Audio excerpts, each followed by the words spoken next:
Dust swirled across the empty yard as young Colt Mercer's hand hovered over his revolver, knuckles white, breath shaking. He thought he was ready to die for his pride, until Old Rancher Elias Boone stepped between him and the rising sun. "Don't draw, cowboy," Elias murmured, voice low as thunder before a storm. "You'll start a war." Colt felt the weight of those words hit harder than any bullet, because the man he aimed to face wasn't just an enemy. He was someone who carried a secret that could burn the whole valley to ash. Before we ride deeper into the story, if the spirit of the old frontier still stirs your heart, the campfire tales, the courage, the dust, and the honor, then saddle up with us. Hit subscribe and ring the bell so you'll never miss another ride through the legends of the Wild West. Now, let's get back to the trail. Dust clung to the back of Colt Mercer's tongue as he stood in the stillness of the yard, the kind of stillness that pressed against a man's ribs until he could hear his own pulse louder than the wind, louder than sense, louder than the voice inside him begging him to think before he threw his life away. His right hand hovered just inches above the worn handle of his revolver, the leather of his holster creaking softly with each inhale he tried to steady, but couldn't. Even his breath betrayed him, rising sharp and uneven like a guilty confession. The morning sun cast a hard line across his face, one half lit with the fire of stubborn youth, the other swallowed in the long shadow stretching from the barn, a shadow that felt like it carried every mistake he had ever made and every reckless impulse that had ever driven him to prove he was more than the boy folks whispered about when they thought he couldn't hear. Sweat gathered at his temple despite the cold edge of dawn, sliding down his cheek in a slow, trembling path that mirrored the war raging inside him, pride pushing him forward, fear clawing him back. He tried to swallow, but his throat locked tight, as if the truth of the situation had lodged itself there. He wasn't certain why he had let things go this far. Maybe it was the jeers he'd endured at the saloon 2 nights back, calling him soft, calling him hollow, calling him a Mercer in name only. Maybe it was the lingering wound of a father who vanished into legend and gossip without leaving Colt so much as a map through life, leaving him with a silence that grew heavier with each passing year. Or maybe it was simply the look he thought he'd seen in Reed Callahan's eyes earlier that morning, a look that said Colt was small, forgettable, someone whose life wouldn't tip the valley's balance if it ended right here in the dirt. That look had sliced deeper than any knife. Now, as his heartbeat thudded like a frantic drum against his ribs, he realized his desperation to prove himself had spiraled into something dangerous, something alive, something that smelled like gunpowder and regret even before the first shot had a chance to ring out. A dry wind pushed through the yard, lifting a swirl of dust that danced between him and the horizon, and for a split second, Colt imagined it whispering to him, warning him, asking him if this trembling fury, this clenched jaw, this hollow-chested need to be somebody, was worth the blood that might spill before the sun reached its peak. But pride is a cruel thing, especially in a young man, and Colt felt its hands on his shoulders, steering him toward the cliff's edge. He flexed his fingers, feeling how they jittered, how they fought against his command, how they betrayed the truth he wouldn't dare speak. He was scared, not of death, not really. Death was an old neighbor in these parts, but of living a life that never meant anything to anyone, of being the boy folks forgot, the last Mercer whose story evaporated in the desert air. The land around him seemed to sense the storm building, the ground settling into a tense stillness, the cattle far off in the fields lifting their heads as if listening for the first rumble of something they knew would not be easily stopped. Even the sky held its breath, colors caught between the soft pink of dawn and the bruised purple of impending trouble. Colt felt that shift deep inside him, a stirring, a tightening, a pull between who he'd been and who he feared he'd become if he stepped away now.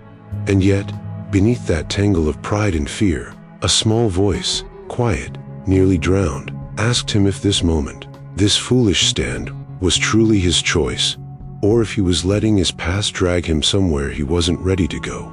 Elias Boone stepped out from the dim porch as if the shadows themselves released him reluctantly, his boots making no more sound than a passing memory while the rising sun carved a halo around the edges of his broad, time-worn frame. And for a moment Colt Mercer wondered if the old rancher had been standing there the whole time, watching, weighing the world in that quiet. Heavyweight men like him had learned from years of burying more friends than enemies. Elias didn't bark Colt's name or grab his arm or lash out with the fury this moment probably deserved. No, he moved with the slow certainty of someone who understood that raising a voice could shatter a fragile situation faster than a bullet could. And when he stepped between Colt and the dawn, Colt felt the air change, felt it thicken around them as if something ancient and unseen had suddenly leaned in to listen. Elias held himself steady, shoulders squared but not aggressive, his weathered face set in a grim line that had been etched there by loss, long winters, and the kind of knowledge only men who'd lived too close to violence could ever carry without flinching. His eyes, pale, steady, unblinking, caught Colt's with the force of a hand gripping the back of his collar and holding him over the edge of a cliff, not to push him, but to keep him from jumping. Colt felt stripped bare under that gaze, his pride, his anger, his fear all turned inside out, exposed so plainly he could almost hear them rattling in his chest. The old man didn't need to ask what Colt thought he was doing.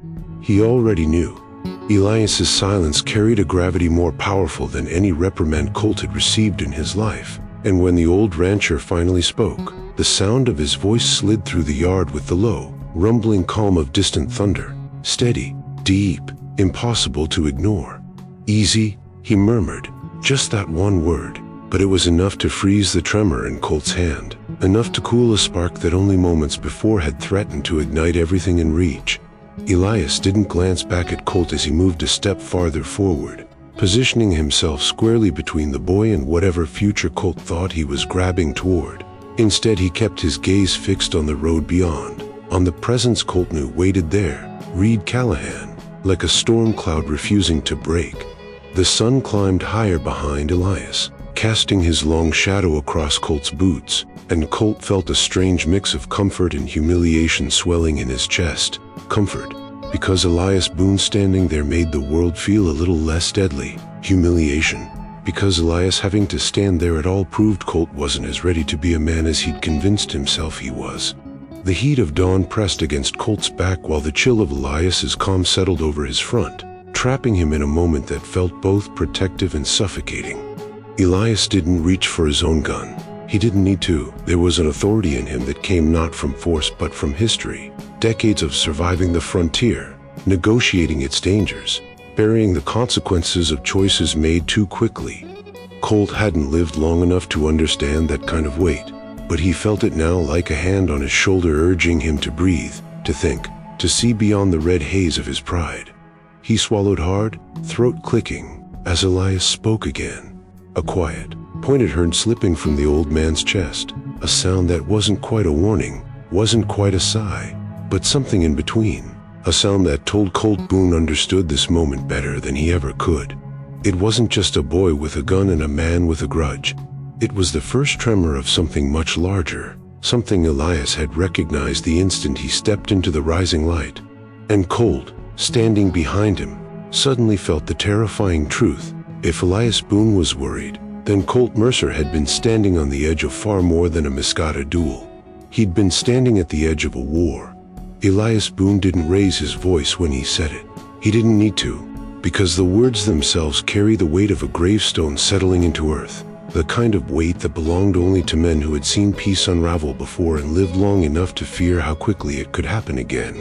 And when he murmured, "You'll start a war," the phrase didn't strike Colt like advice or warning, but like a blow aimed straight at the center of the pride he'd been clinging to like a lifeline, knocking the breath out of him more effectively than any fist could.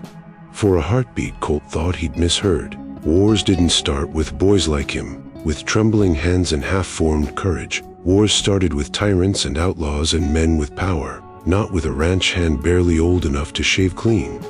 But the look in Elias's eyes told him otherwise. Told him the old man wasn't speaking in metaphors or trying to spook him out of a fight. Those pale eyes were clouded with something raw, something close to fear.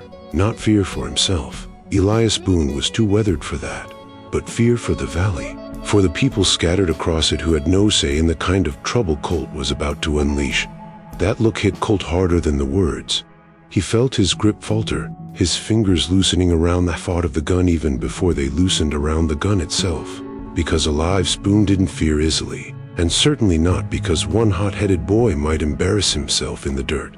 Colt's breath shuddered in his chest as he stared at the old rancher, searching his lined face for any sign he was exaggerating. But Elias didn't blink, didn't look away, didn't soften, and that unyielding calm churned inside Colt like a storm. The anger that had dragged him out here still burned, stubborn, blistering, swollen with every insult he'd swallowed over the years. But now it flickered beneath something colder, something uneasy, something he couldn't name but felt down to the marrow of his bones.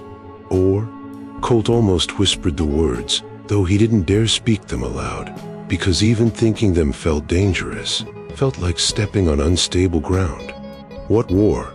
How could one argument, one challenge, one showdown between him and Reed Callahan carry the power to set an entire valley ablaze? And yet, Elias Boone believed it. Colt saw it in the harsh pull of his jaw, in the tightness around his eyes, in the way the old rancher positioned himself not as a judge or a scolder but as a shield. For Colt. For Reed. For the whole stretch of land that depended on fragile, unspoken peace. A wind cut through the yard, sharp enough to sting, swirling dust between the three men like a veil, like a warning, and Colt felt the weight of Elias's words settle on his chest. You'll start a war. The phrase coiled there, heavy and cold. Not you'll get yourself killed, not you're making a fool of yourself, not you're picking a fight you can't win. No, war.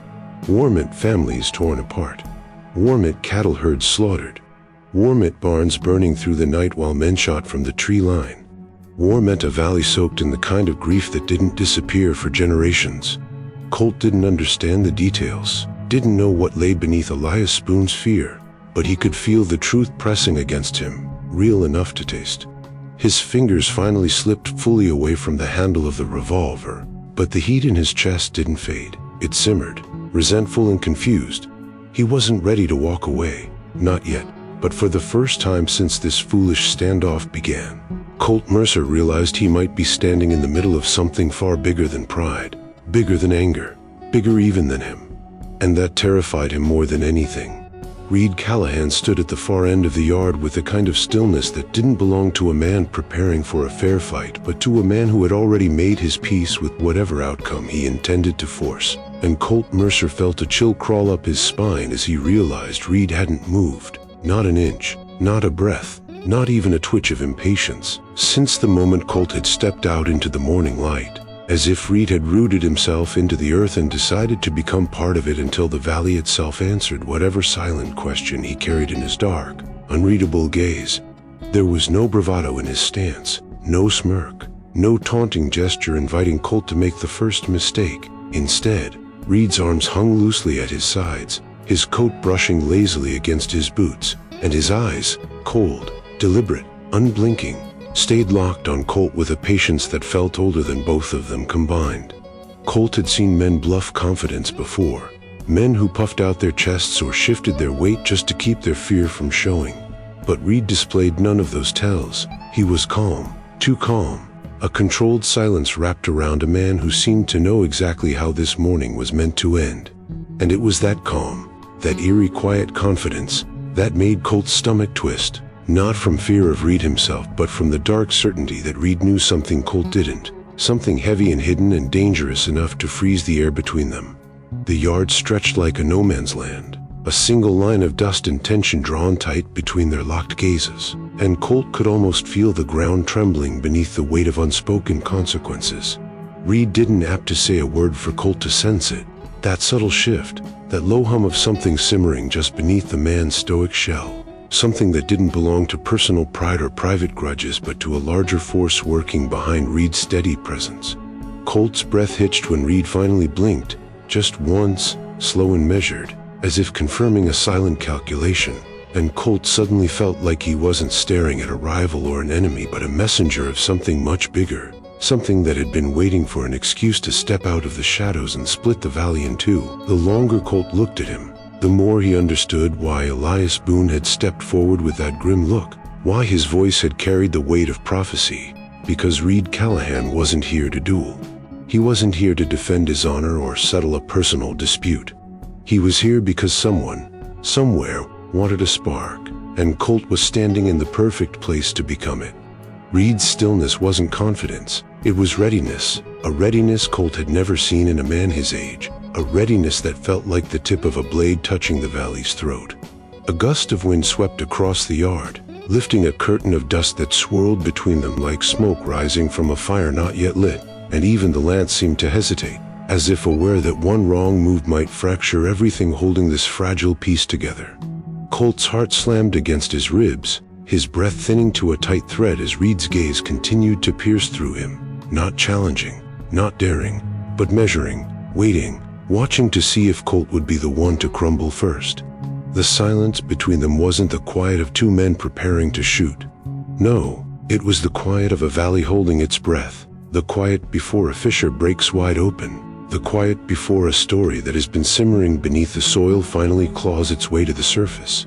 And Colt, trembling beneath Reed's unwavering stare, understood then that this moment wasn't about him winning or losing. It was about something ancient and dangerous awakening, and Reed Callahan was merely the tremor announcing its arrival. Colt Mercer felt the world around him blur at the edges as his mind slipped inward, pulled into the tangle of memories that plagued him whenever he stood too close to the edge of becoming a man he didn't fully understand. And in that tense stretch of silence between him, Elias Boone, and Reed Callahan, every old wound inside him reopened like fresh cuts. He saw his father first, not as the myth the valley whispered about, but as the tall, tired man who used to saddle a horse in the half-light of morning without ever meeting Colt's eyes, a man who disappeared into the hills one day and never came back, leaving behind only the echo of unanswered questions that grew heavier with every passing year. Colt remembered being 12, standing on the porch with fists too small to hold anything except the sinking dread that maybe his father hadn't vanished by accident. Maybe he'd chosen to leave, chosen not to stay, chosen not to be a father to a boy who couldn't even lift a hay bale without stumbling. Those memories burned, feeding the shame he tried to bury under layers of grit he didn't actually possess, shame that followed him into adolescence like a shadow that stretched longer each year. Then came the laughter, the mean, careless laughter of boys in town who called him soft, called him half-made, called him a name that stuck like burrs, Mercer's ghost, a boy without a past, without a legacy, without the spine to carve his own. And behind that laughter came the men, harder voices, older faces, the ones who watched him with measured disappointment, as if determining he would never match the man whose name he carried. Colt remembered every moment, dropping a sack of feed in front of the blacksmith, stumbling over his words when the ranch hand teased him, crying once behind the barn because he couldn't rope a steer cleanly. He remembered Elias finding him afterward, offering a rare moment of gentle instruction, yet even then Colt felt something hollow inside, and that the old rancher couldn't patch, a wound he didn't fully understand the shape of. That wound had grown into something sharp and restless over the years, whispering to him whenever he felt small, whispering on nights when the valley felt too wide and the sky felt too indifferent, whispering louder whenever Reed Callahan's cold stare settled on him like judgment. And now, standing in the dust with the sun climbing behind Elias Boone's shoulders, that whispering became a shout, twisting all his emotions into one reckless, burning impulse. Prove yourself. Prove you're not the boy they say. Prove you're not weak. Prove you're not the son your father walked away from. Prove you matter in a land that only remembers the strong. Colt's throat tightened as he realized the truth he didn't dare name. Reed wasn't the real enemy here. His gun wasn't the danger. Pride was. Pride had dragged him out of bed before dawn. Pride had marched him into this yard. Pride had curled his fingers toward the gun like a snake calling him closer. It was pride that convinced him he had something to defend, something to earn, something to become, right here, right now, in front of men who might never see him as anything more than a mistake waiting to happen.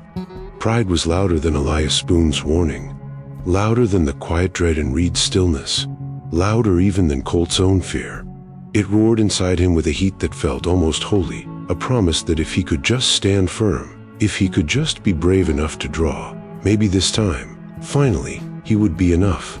But somewhere beneath that roar, buried under years of bruised ego and bitter nights, a softer voice trembled, asking him if proving himself was worth risking everything else he might lose. While we catch our breath by this dusty road, go on and tip your hat to the last rodeo. Give this story a like, and subscribe so you can ride with us again soon. All right then, let's get back on the trail. Elias Boone watched Colt with a sorrow so deep it carved lines into his already weathered face, lines that had been etched there long before this morning, long before Colt Mercer first took his staggering steps into manhood, lines that held the memory of another dawn, another young man, another trembling hand hovering over a revolver with pride swelling larger than sense. And as Elias stared at Colt now, he felt time collapsing on itself until he was standing in two places at once. The dusty yard before him and a windswept ridge from decades past where James Mercer, Colt's father, had stood with that same fire in his eyes, that same desperation to prove something to a world that had never seen him as enough. Elias remembered the exact moment James had drawn too fast, far too fast, reacting not to danger but to the sting of humiliation thrown at him by men who wanted to fight, men who knew poking at a wounded pride would make James strike before he could think. And Elias remembered shouting, remembered his throat burning as he begged the boy to stop, to breathe, to wait just one more heartbeat. But James had not heard him, or maybe he had chosen not to hear, chosen pride over caution, chosen fury over survival. And the sound of the gunshot that followed had never left Elias's ears, not even in sleep. He remembered running to him, dropping to his knees in a cloud of trampled dust, remembered the warmth of James's blood soaking into his hands as the young man gasped for air he could no longer hold, remembered James whispering Colt's name with a trembling grief that broke Elias in half, because James had known in that final moment that he had condemned his son to a life of questions with no answers. Elias had carried the guilt like a stone strapped to his chest for decades, a burden he could never speak aloud because the truth cut too deeply, that he, Elias Boone, the man everyone looked to for steadiness and sense, hadn't been strong enough to stop James from drawing, hadn't been fast enough to catch his arm, hadn't been wise enough to save him from himself. And now, watching Colt's fingers twitch the way James's had once twitched, Elias felt that old failure rise like bile in his throat, tightening his jaw, burning behind his eyes.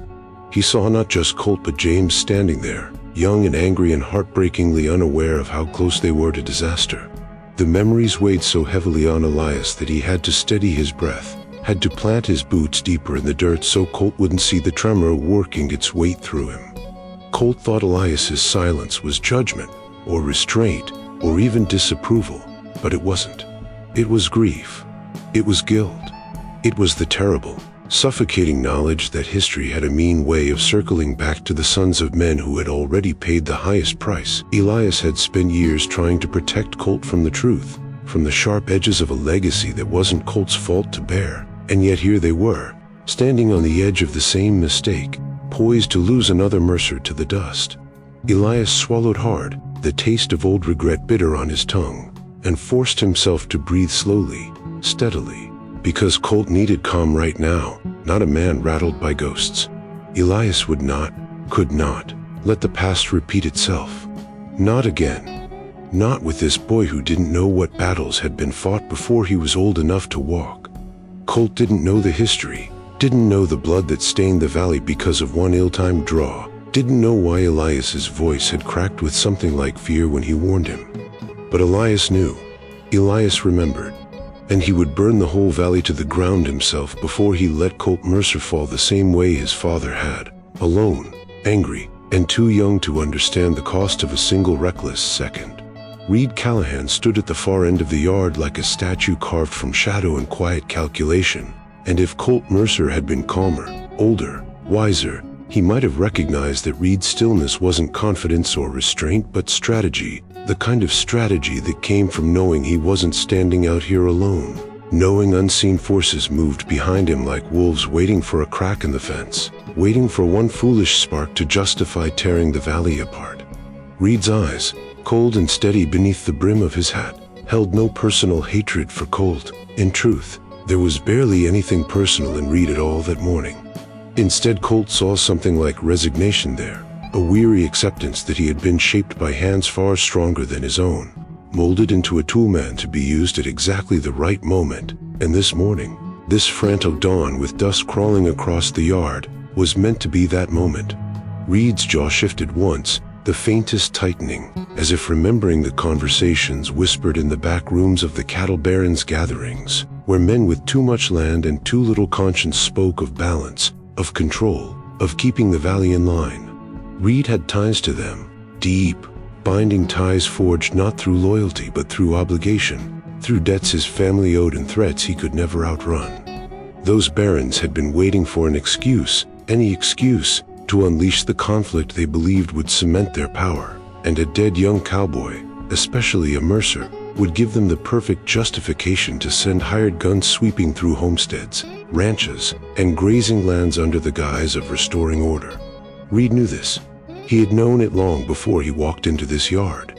He knew that if Colt drew on him and Reed shot him down, this story would spread across the valley faster than wildfire, twisted and sharpened by the barons until every rancher believed the Mercers had struck first, or worse, that Elias Boone had allowed it to happen. And from there, the valley would fracture, alliances shattering, grudges flaring, restless men grabbing rifles from dusty closets as old feuds resurfaced with new venom.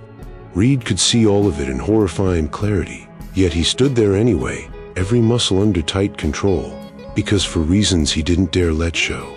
He also understood he had no real choice in the matter. The cattle barons didn't ask, they commanded. They didn't invite, they demanded. And Reed, with his quiet, calculating demeanor, carried the weight of someone who had learned early in life that refusal was not a luxury a man like him could afford.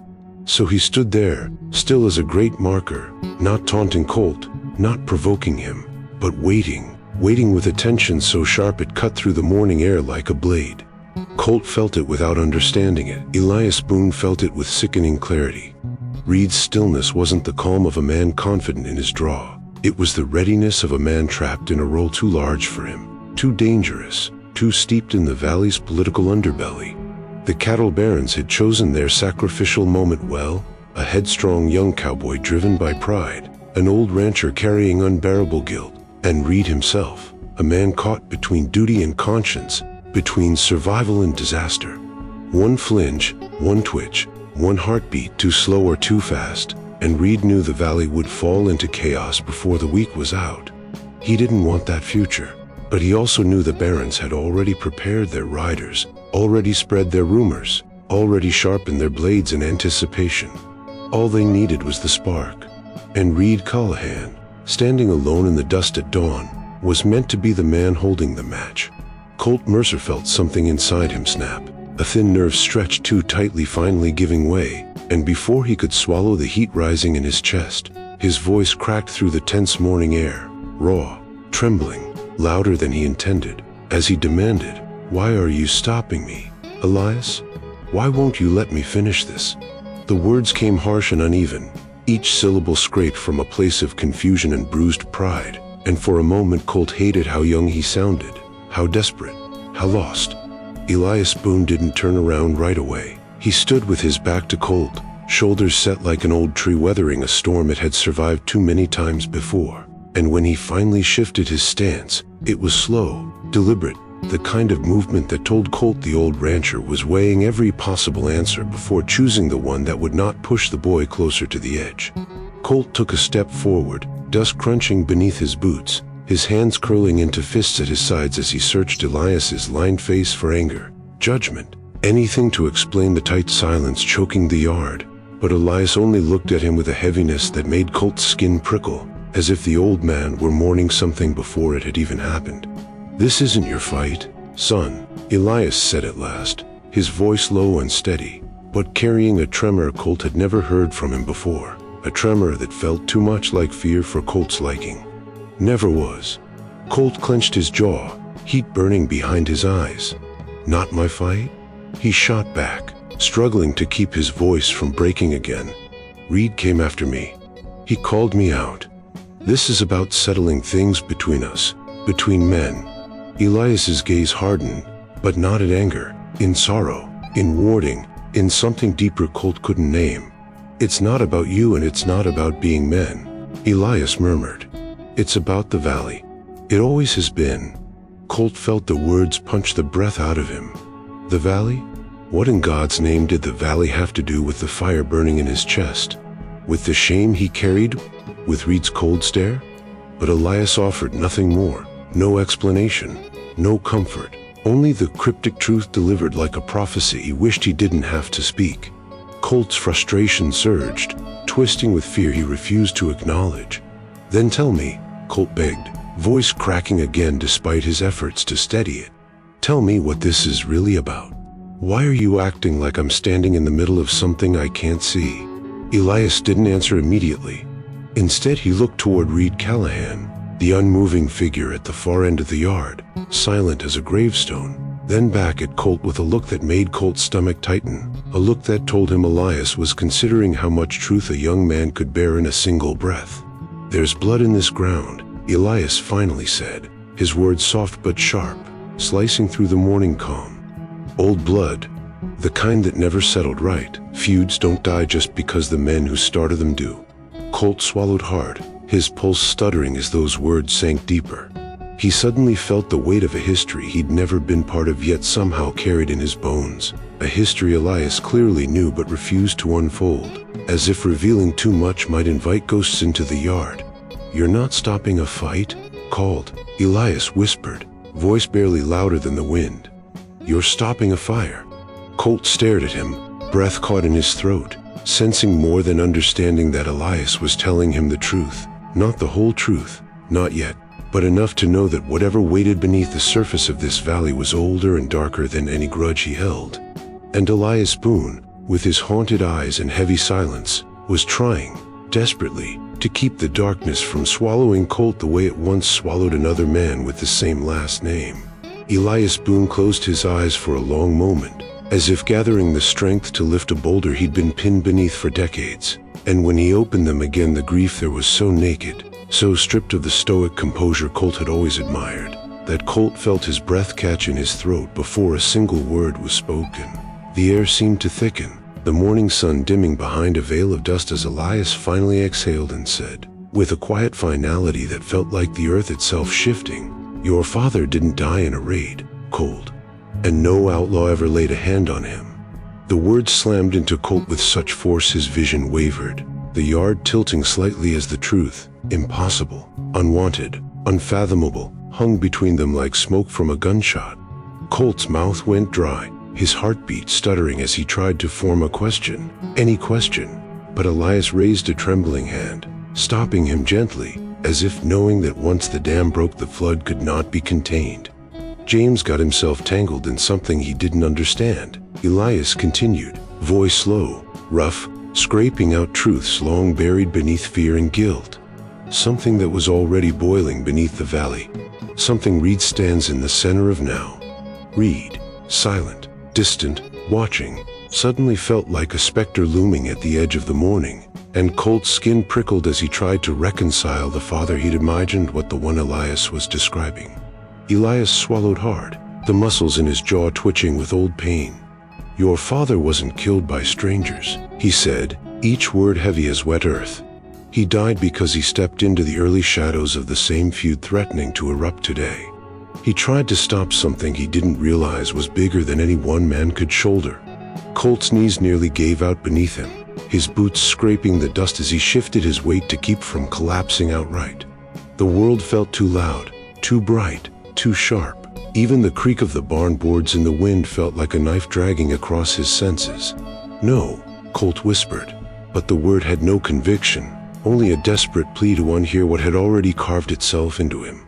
He had spent years building a story around his father's death, a story stitched from rumors and half-truths, a story that made James Mercer a victim of fate or bad luck, anything simpler, anything cleaner than what Elias was unraveling now. But Elias pressed on, voice cracking at the edges as memories it fought to bury clawed their way back. "I should have told you years ago," he confessed, pain tightening his throat. "But your father, he made me promise to protect you from it, to keep you out of whatever mess he'd stepped into. He thought if the truth died with him, maybe the valley would swallow the feud and spit out peace." Elias's hands shook then, ever so slightly, a tremor Colt had never witnessed from the old rancher. But peace never came. The men behind Reed only grew hungrier, and the dead James died trying to stop. "It's still coming due." Colt felt sick. His stomach turned to shards of memory sliced through him. Elias avoiding certain conversations, the way older ranchers grew quiet whenever James's name came up, the unspoken grief that haunted his childhood like a ghost with unfinished business. Why him? Colt finally forced out, voice thinning to a brittle thread. Why my father? Elias looked at him with a shattered expression, one carved from guilt and love and too many years spent holding the truth alone. Because he tried to do the right thing, Elias whispered. And men who try to do the right thing in the middle of a hidden war rarely die clean deaths. Colt's breath broke. Tears burned hot behind his eyes, but not a single one fell. Instead, a deep, hollow ache settled inside him, filling every corner where pride had lived moments before. His father hadn't abandoned him. He hadn't failed. He had fought alone, terrified, outnumbered, and died trying to keep Colt from stepping into the same darkness. And now, standing in the dust with Reed waiting like a loaded trap, Colt realized just how close he had come to repeating James Mercer's final, fatal mistake. Reed Callahan finally moved. Not much, just the slow tilt of his head as if acknowledging that enough secrets had been spilled into the dust, enough old ghosts dragged into the morning light. And when he spoke for the first time that day, his voice sliced through the yard with a cold precision that made Colt Mercer's blood turn to ice. "If you draw on me now," Reed said, each syllable shaped with the quiet certainty of a man who did not deal in warnings, "my men will come down from the ridge before your body hits the dirt, and by sundown there won't be a single ranch left standing in this valley." His tone wasn't raised, wasn't heated, wasn't even cruel. It was steady, almost airily calm, like someone describing the weather rather than genocide, and that calmness lodged itself beneath Colt's ribs with the merciless sharpness of a blade pushed in slowly, deliberately, without hesitation. Elias Boone stiffened, his breath catching in a way Colt had never heard. But Reed didn't look at him. His eyes remained locked on Colt, pale and distant, like two unflickering lanterns in a long, dark tunnel. Colt felt a shudder crawl up his spine, not because Reed sounded like a man threatening violence, but because he sounded like a man reciting a truth he had already accepted, already resigned himself to carry out. Reed's gloved hand hovered inches from his own holster, but it wasn't the positioning that unsettled Colt, it was the stillness of it, the lack of tension, the absence of the adrenaline that should have accompanied a standoff. Reed didn't look ready to fight. He looked ready to complete a task. The task designed long before Colt stepped out into the dawn. "This valley's been quiet too long," Reed continued, his voice soft enough that Colt had to strain to hear it, though every word felt branded onto his skin. "Men I answer to. They don't trust quiet. They want control, border. And if the Mercer falls today, well..." His eyes narrowed a fraction, something like regret or pity flickering deep within them. "They'll have all the reason they need to take what they claim is owed." Colt's throat tightened until it felt like it might collapse entirely, his breath thinning to something fragile and unsteady. "You're lying," Colt whispered, though even he heard the hollow tremor in his denial. Reed's jaw clenched, a muscle jumping just beneath the skin. "I don't have the luxury of lying to boys who don't understand what they're stepping into." He glanced briefly toward the distant ridge, where the hills curled like sleeping beasts. "There are 20 riders waiting for my signal, men who have been hungry for blood since the day your father tried to stand in their way." The ground seemed to tilt beneath Colt's boots, an invisible wave rolling through him with enough force to make his vision blur at the edges.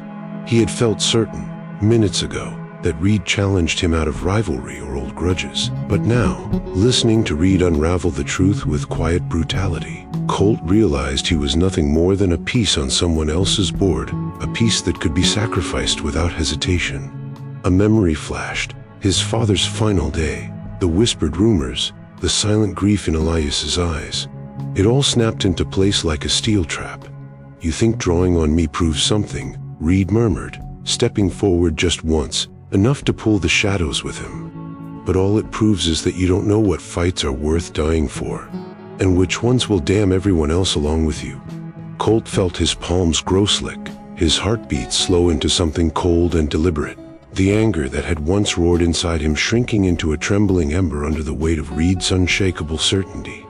Reed straightened, the faintest sigh escaping him. "Don't make me do this," he said, not pleading, not bargaining, simply stating a truth as inevitable as sunrise. "Because if steel clears leather today, the valley falls. Not tomorrow. Not next week. Today. And in that moment, Colt understood with chilling clarity that Reed was not the threat. He was the warning.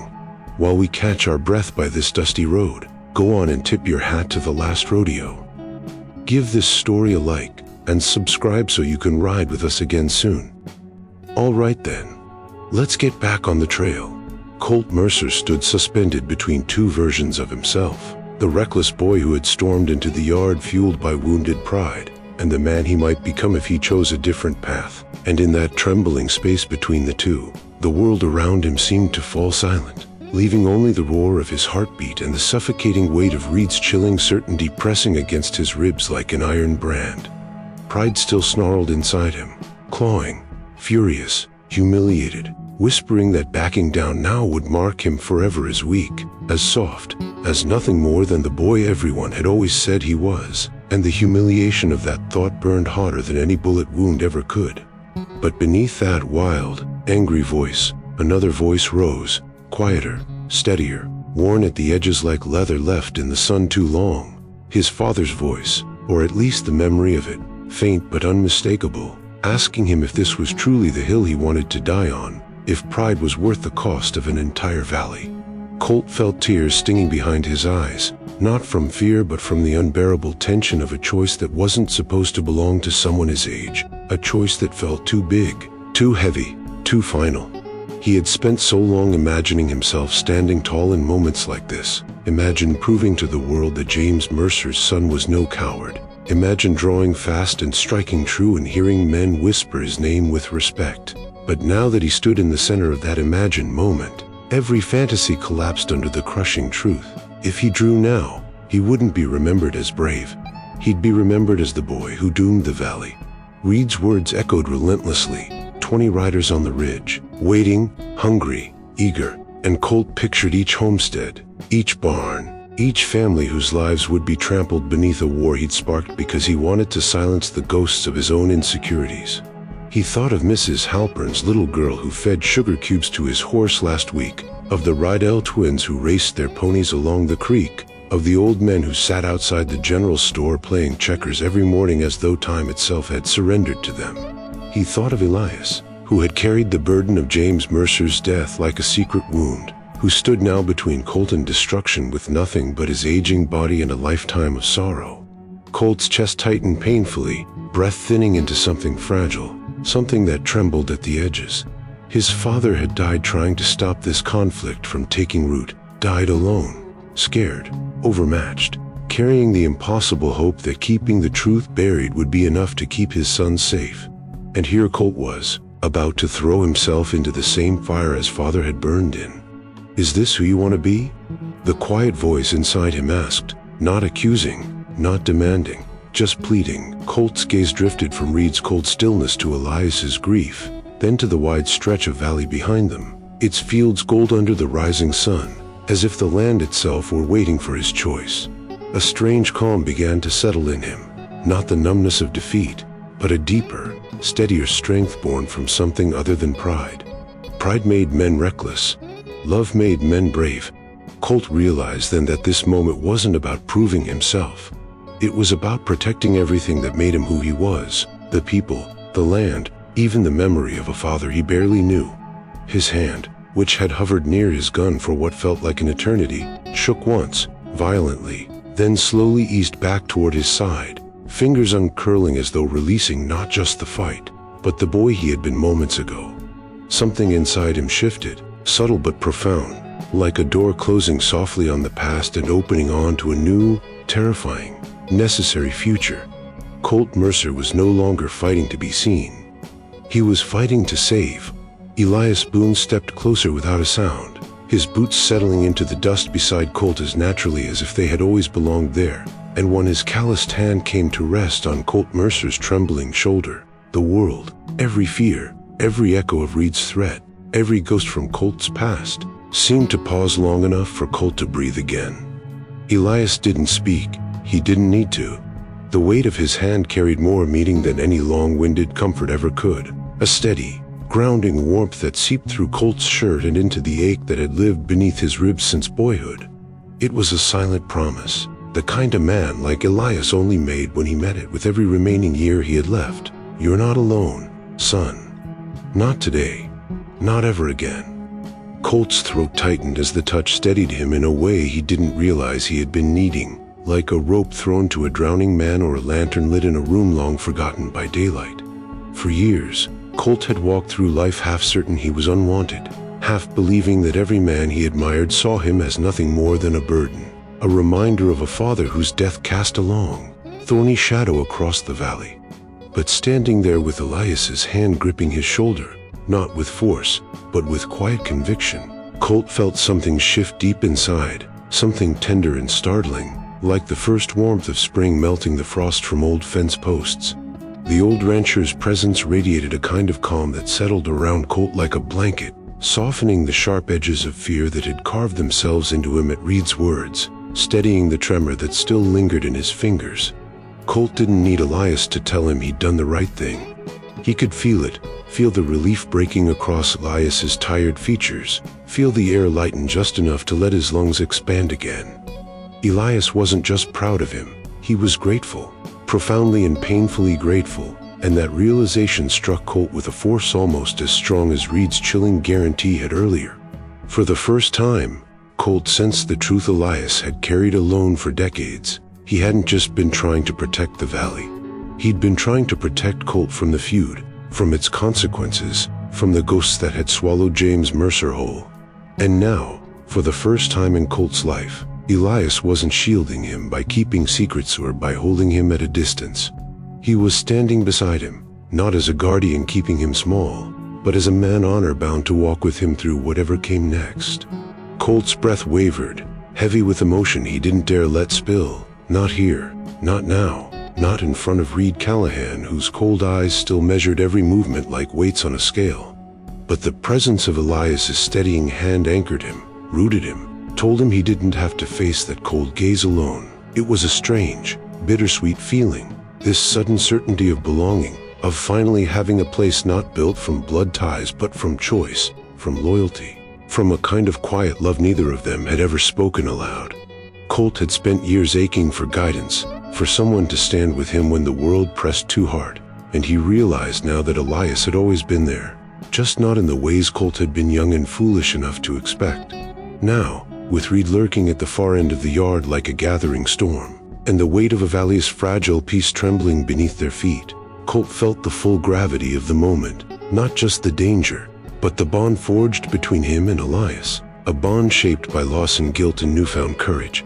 The old rancher squeezed his shoulder once, a gentle, grounding pulse, and Colt felt a surge of strength rise within him, quiet but powerful, like a fire burning in the heart rather than the fists. He wasn't facing this crossroads alone anymore. He had Elias Boone beside him, unwavering, weathered, and resolute, and for the first time in his life, Colt Mercer felt like he truly belonged to something worth fighting for, worth surviving for, worth becoming a better man for. Colt Mercer felt the worn leather of his holster under his fingertips, warm from the rising sun and from the heat of his own trembling hand, and for a heartbeat he held on, not to the gun itself, but to the version of himself he had almost become, the boy who believed the only way to be a man was through the barrel of a revolver. Then, with a slow exhale that shuddered through his entire frame, his fingers slipped away from the weapon as though releasing it tore loose a stitch holding his pride together, leaving him exposed but strangely, painfully clear. The motion was small, so small it barely disturbed the dust clinging to the morning air, but the weight of it crashed through the yard like a thunderclap, shifting something deep in the earth beneath their boots. Colt felt the loss immediately, felt it like a piece of his identity breaking off and falling into the dirt, a part of him that whispered he would never live this down, that he would never be seen as strong, that he would never escape the long shadow of a father whose legend was born in blood. Yet as soon as his hand emptied, another sensation came rushing in behind it, quiet but undeniable, clarity, cold and rare as river water in early spring. It filled him slowly, spreading through his chest and up into his lungs until he could breathe again. Fully, deeply, for the first time since dawn.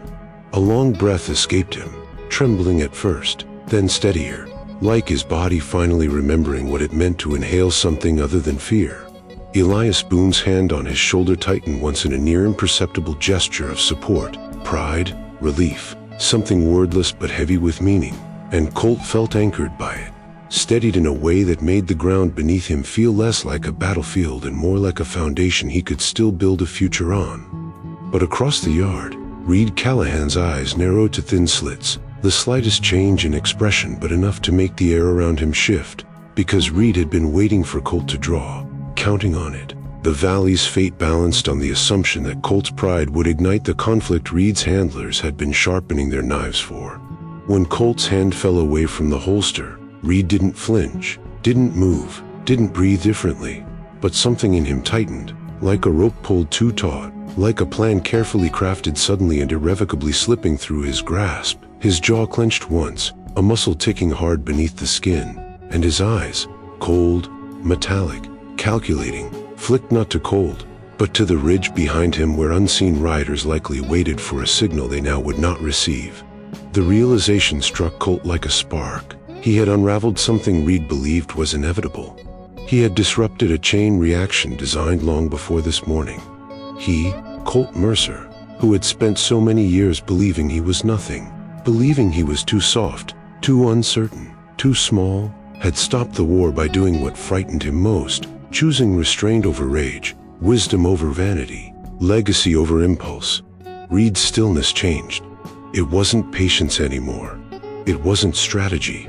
It was calculation, cold and swift, as if he were rearranging the pieces of a game that had suddenly lost its most important move. Colt watched him, feeling an itch of fear still twisting in his gut but layered now with something steadier, firmer, courage born not from bravado but from clarity. The valley was still in danger. Reed was still dangerous. The men on the ridge were likely still ready to ride. But this moment, this single, quiet decision, had shifted the balance of the entire valley's fate. Colt felt it in his bones. Reed felt it too, and the thin line of tension stretching between them snapped like a brittle twig as the reality settled over the yard. Colt Mercer had not only refused to draw, he had refused to die for a war someone else wanted him to start. And that single act, small as the slipping of fingers from a revolver, had just rewritten the morning. Reed Callahan's gaze lingered on Colt for a long, unnerving beat, a silence stretching between them like a wire pulled so tight it threatened to snap. And then, without warning, without a word of command or flicker of frustration, he shifted his weight, turned his back to them, and began walking away with a slow, measured stride of a man who had not been defeated, only delayed. The movement chilled Colt more than any gunshot could have, because it wasn't fear driving Reed's retreat. It was strategy, cold and sharpened, the kind that spoke of men who understood wars weren't won through a single confrontation but through patience and positioning. Reed's boots pressed deliberate prints into the dust, each one a quiet punctuation mark at the end of a moment that could have ruptured the valley, and as he neared the far edge of the yard he paused, half turning his head just enough for Colt to see the faint, calculating curve of a smile that held no warmth, no humor, only promise. "This isn't Grover," he said, voice soft enough to force Colt to lean in with his senses rather than his ears, soft enough to feel more intimate than threatening, yet carrying an iron certainty that slid under Colt's skin like a splinter he wouldn't be able to dig out. The words hung in the air, suspended and heavy, and Reed let them settle before he finally faced forward again, stepping into the rising sun with the calm confidence of a man who knew exactly how many moves were left in the game. Colt's breath caught in his throat, tension prickling through him as Reed's silhouette grew smaller against the golden horizon, his long shadow dragging behind him like a dark omen stretching across the yard. Elias Boone's hand remained firm on Colt's shoulder, but even that steadying touch couldn't fully dispel the cold creeping into Colt's chest as he watched Reed disappear behind the low ridge, where unseen riders likely waited for a signal they now would not receive. Yet, Colt sensed, with a heaviness that made his stomach sink, that Reed wouldn't return to those men empty-handed. He'd return with new plans, new schemes, and a renewed determination to secure the spark Colt had denied him. Elias exhaled beside him, a weary sound laden with decades of understanding, and Colt glanced up to find the old rancher's eyes still fixed on the ridge, worry etched deep into the lines carved by sun, grief, and old regrets. "He won't give up," Colt whispered, though it came out more like a confession than a warning. Elias nodded slowly, jaw tightening. Men like Reed don't walk away unless they're walking towards something worse. The valley stretched quiet before them, deceptively peaceful under the soft hues of morning. Cattle grazing in distant fields, birds wheeling lazily overhead, the breeze carrying the scent of sage and distant rain. But now the landscape felt fragile, brittle, like a painting that would crack if touched. Colt imagined Reed's shadow threading through every corner of the valley, whispering to restless men, stirring embers that had never truly cooled since his father's death. A storm hadn't been avoided, only postponed. Colt felt that truth settle in his bones, heavy and sharp. His refusal to draw had saved the valley's morning, but the valley's future still trembled on a knife edge. Reed's retreat wasn't surrender.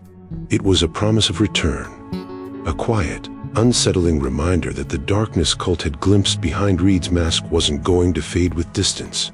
It was going to grow, and when it came back, it would be stronger, hungrier, and far harder to stop. The dust settled slowly, drifting in soft spirals as though the land itself were trying to breathe again after holding its breath for far too long. And Colt Mercer stood in the middle of it all, feeling strangely hollow, strangely awake, and strangely older than he had been just minutes earlier. When he finally turned toward Elias Boone, it wasn't with the anger or defensiveness that had always risen between them like a wall, but with a dawning, humbling understanding that made his chest ache in a way no wound ever had. Elias met his gaze with tired eyes, eyes that had seen too much, carried too much, and yet still held a small, fragile hope that maybe, just maybe, the boy standing before him would break the cycle that had claimed so many others. Colt felt something shift inside himself under that gaze, something deep and elemental, as if the last remnants of the boy he'd been were finally letting go, making room for something sharper, steadier, and far more painful. The truth, the war Elias had spoken of, wasn't a metaphor. It wasn't an old man's exaggeration. It was real, alive in the hollow spaces between ranch lines, simmering in whispered meetings held by cattle barons, coiled in Reed Callahan's cold eyes, and now, whether he'd asked for it or not, it was alive inside Colt too.